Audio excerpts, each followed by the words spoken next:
केदारनाथ हिमालय की गोद में बसा एक चमत्कारी धाम।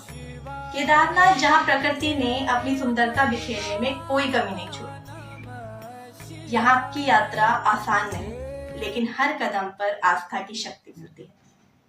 केदारनाथ मंदिर भगवान शिव के 12 ज्योतिर्लिंगों में से एक है। समुद्र तल से लगभग 3583 मीटर की ऊंचाई पर स्थित है।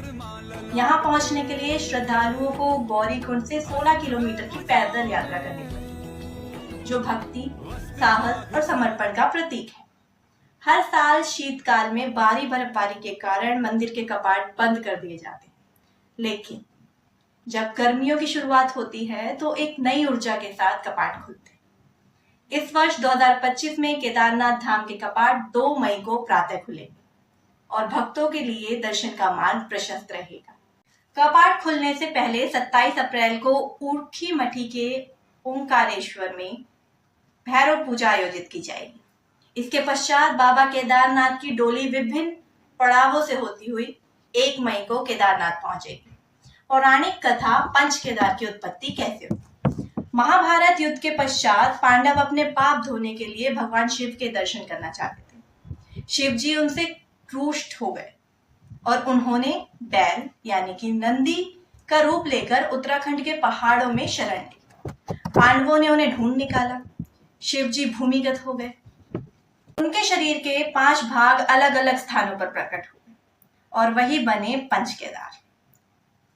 अगर जीवन में सच्चा आत्म साक्षात्कार चाहिए, अगर प्रकृति की गोद में शिव का स्पर्श चाहिए, तो एक बार जरूर जाइए पंच केदार की इस अद्भुत यात्रा पर। हर हर महादेव।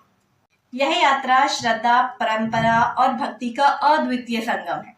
केदारनाथ सिर्फ एक तीर्थ स्थल नहीं है, बल्कि एक अनुभव है। यहाँ की प्राकृतिक सुंदरता, आध्यात्मिक वातावरण और भक्ति का आस्था मिलकर एक ऐसा माहौल बनाते हैं जो आत्मा को शांति और मन को ऊर्जा प्रदान करता है। अगर आप भी इस वर्ष केदारनाथ यात्रा की योजना बना रहे हैं, तो ध्यान दें, यात्रा से पहले ऑनलाइन पंजीकरण करवाना अनिवार्य है। स्वास्थ्य जांच और उचित तैयारी आवश्यक है। मौसम की जानकारी और प्रशासनिक दिशा निर्देशों का पालन करें। तो आइए इस वर्ष केदारनाथ की यात्रा करें और अनुभव करें इस दिव्यता को, जो जीवन को एक नई दिशा देती है। पंच केदार शिव का वो 5 छाया है जो हिमालय की गोद से बसती है। पौराणिक कथाओं में एक रहस्य छिपा है। एक कथा जो पांडव के पश्चाताप से शुरू होती है और 5 रूपों में शिव की उपस्थिति से जुड़ती है। यह कथा है पंच केदार की।